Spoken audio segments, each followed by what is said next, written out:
नेताओं के अपने दावे, एक्सपर्ट्स के अपने अनुमान। इसी बीच अलग अलग सट्टा बाजार भी अपना अपना गणित बता रहा है। जैसे राजस्थान का एक फलोदी सट्टा बाजार है, यह बहुत मशहूर है कि वहां लोग सट्टा लगाते हैं इलेक्शन को लेके, बाकी चीजों को लेकर। तो यह फलोदी सट्टा बाजार के मुताबिक वहां क्या स्थिति है भाई? यह फलोदी सट्टा बाजार कह रहा है कि राजस्थान की 25 सीटों में करीब 6 सीटों पर कांग्रेस गठबंधन का पलड़ा भारी।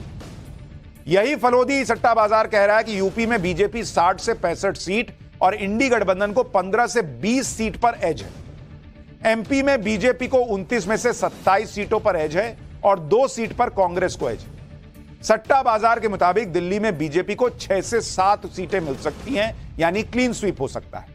हरियाणा में बीजेपी को 5 से 6 सीट, झारखंड में 10 से 11 सीट पर बढ़त है। ओडिशा में बीजेपी को 11 से 12 सीट और बंगाल में 20 से 22 सीट पर बढ़त है।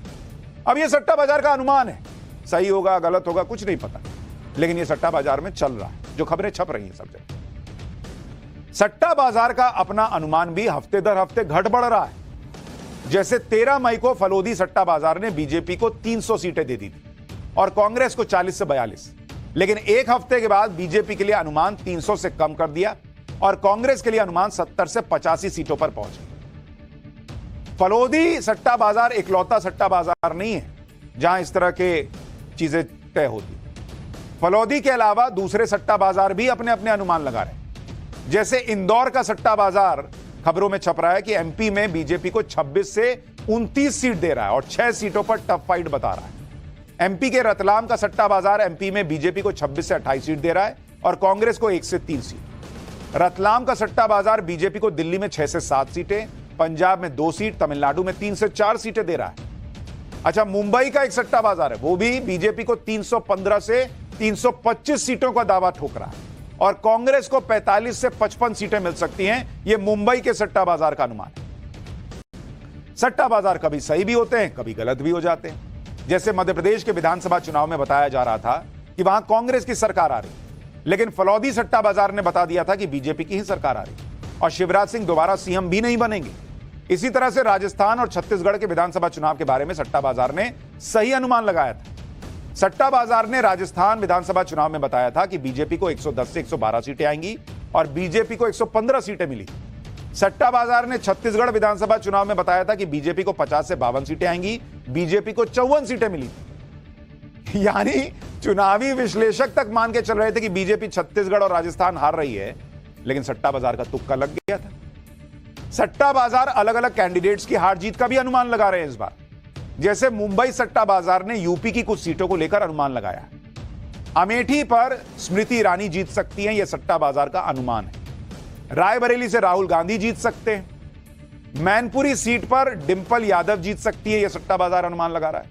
लखनऊ में राजनाथ सिंह 2.5 लाख वोट से जीत सकते हैं, यह अनुमान है सट्टा बाजार का। कन्नौज में अखिलेश यादव जीत सकते हैं। मेरठ में बीजेपी के अरुण गोविल जीत सकते हैं, यह भी सट्टा बाजार, मुंबई सट्टा बाजार दावा कर रहा है। ये अलग अलग जो चर्चाएं चल रही हैं वो आपको बता रहा हूं, ये सब मार्केट में चल रहा है।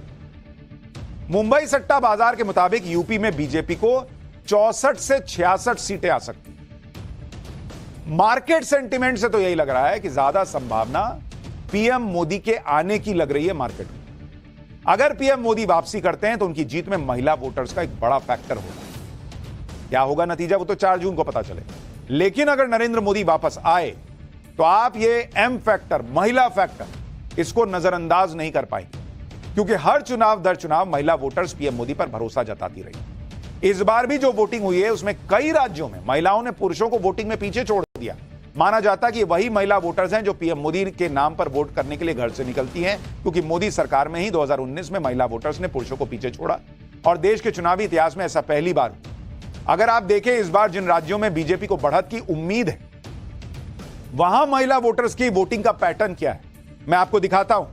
क्योंकि महिला वोटर 2019 में पहला मौका था जब पुरुषों से ज्यादा वोटिंग कर रही थी और नरेंद्र मोदी की सीटें 303 चली गई। अब जिन राज्यों में अगर आप देखेंगे महिला वोटर्स और अगर आप इधर देखें पुरुष वोटर, उनकी संख्या अगर आप देखेंगे, और ये वो राज्य हैं जहां बीजेपी के बढ़त का अनुमान है। तो अगर आप देखेंगे जैसे बंगाल हो गया, बंगाल में इस बार जो वोटिंग हुई है, पुरुष वोटर 81.62% बाहर आए। लेकिन महिलाओं की संख्या देखिए, ऑलमोस्ट 84%, 83.83%। यानी यहां बंगाल में महिला वोटर्स इतनी गर्मी के बावजूद ज्यादा बड़ी संख्या में बाहर निकली। और बंगाल वो राज्य है जहां के लिए कहा जा रहा है कि नरेंद्र मोदी को इस बार ज्यादा सीटें आ सकती। इसी तरह अगर आप देखेंगे यूपी, अभी आप सट्टा बाजार भी देख रहे थे, यूपी में बीजेपी को अच्छी सीटें बता रहा था। यूपी में पुरुष वोटर कितने बाहर आए? 51.31%। जबकि महिला वोटर्स की संख्या यूपी में कितनी है? 57.12%। यानी पुरुषों से ऑलमोस्ट 6% ज्यादा महिला वोटर्स ने वोट किया है। जबकि यूपी में बॉस भयंकर तपा देने वाली गर्मी चल रही है, लू चल रही है।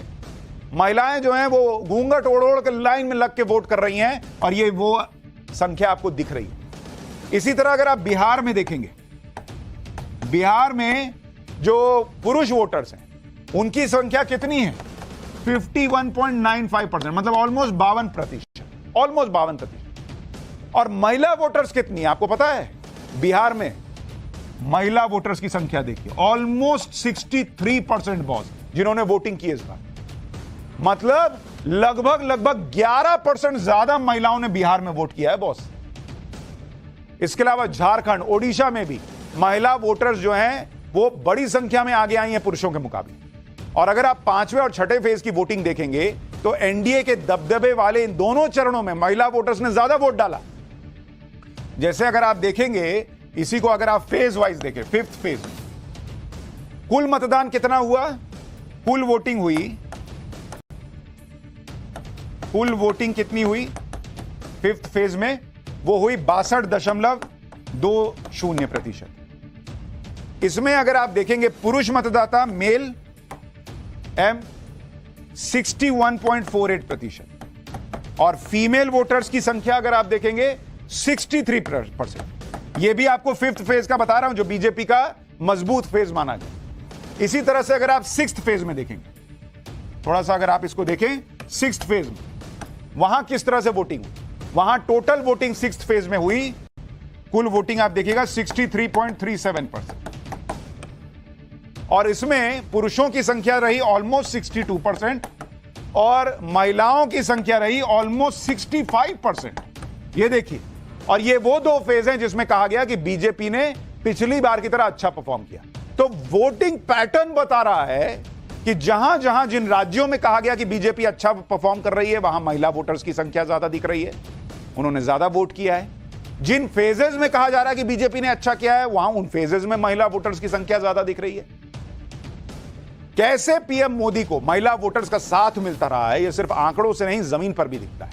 पीएम मोदी की संसदीय सीट वाराणसी में हमारे सहयोगी अमित कुमार ने पीएम मोदी पर मुस्लिम महिलाओं से भी सवाल पूछे, बातचीत की, और बातचीत में ज्यादातर महिलाओं ने पीएम मोदी को सपोर्ट किया। मुस्लिम महिलाओं ने माना कि मोदी योगी की जोड़ी के बाद से यूपी का माहौल सुरक्षित हुआ है, गरीब महिलाओं को घर मिला है। एक बार वाराणसी से यह रिपोर्ट देखिए, फिर आपको बताऊंगा कि बीजेपी के वो राज्य जो 400 पार के टारगेट को संभव बना सकते हैं। क्या सोचते हो जो इस बार चुनाव नरेंद्र मोदी प्रधानमंत्री थे, अब फिर प्रधानमंत्री बनने की बात हो रही है, क्या आप सोच रहे हो नरेंद्र मोदी का? और अच्छा है कि नरेंद्र मोदी प्रधानमंत्री जी आए, हम लोग का आवास वाला बन गया, और भी जो कुछ हम लोग को चाहिए उन्हीं से मदद किया जाएगा।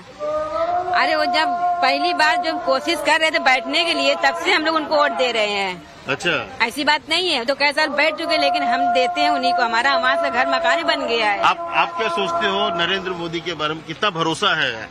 हाँ, उन्हीं के तो दिया जाता है। हाँ, उन्हीं के तो। आपको लगता है नरेंद्र मोदी पे आप लोग जो मुस्लिम महिलाएं हैं भरोसा करती हैं? हाँ, उन्हीं को दिया जाता है। हाँ, भरोसा करते हो आप? आपको क्या लगता है? बहुत अच्छा काम कर रहे हैं मोदी जी। अच्छा, हाँ, बहुत अच्छा लगा। हमारा विश्वास तो नहीं बना ना। और सपोर्ट मिला हुआ है मुस्लिम औरतों को। अच्छा, और आगे भी सपोर्ट ऐसे ही चाहते हैं सरकार से, तो नरेंद्र मोदी से। आवास वाला सिर्फ फॉर्म हम लोग का जमा हुआ है, पर आवास वाला फॉर्म नहीं मिल पाता है। उसमें अच्छा समय आप हम लोग को बस यही सुविधा है कि मोदी जी को हम लोग वोट देते रहेंगे। आप देते हैं, हर साल हम लोग देते हैं, आप लोग चेक भी कर सकते हैं। हम लोग बहुत उनको दुआ देंगे और हर साल वो जीतते रहे, हर साल जिसके यहाँ जब तक उनकी जिंदगी वो गद्दी में बैठे रहे। यहाँ पे एक और जो सुरक्षा की बात आती है, मोदी और योगी का ये लोग भी तो मतलब कि बहुत बढ़िया किए हैं। जहाँ तक से लूट मार काट मार महिला के साथ में होता रहा, वो सबसे तो एकदम सब सुविधा बढ़िया हो गया है। लड़की निकलती नहीं रही, लड़की पढ़ने लगी है, बहुत आगे बढ़ने लगी है, ये सब बहुत बढ़िया है। मुस्लिम महिलाएं भी मोदी मोदी कर रही हैं। नरेंद्र मोदी ने अच्छा काम किया। बीजेपी इलेक्शन रिजल्ट को लेकर कॉन्फिडेंट इसलिए भी है क्योंकि कम से कम 6 से 7 राज्य ऐसे हैं जहां पर बीजेपी का इस चुनाव में स्पेशल फोकस रहा।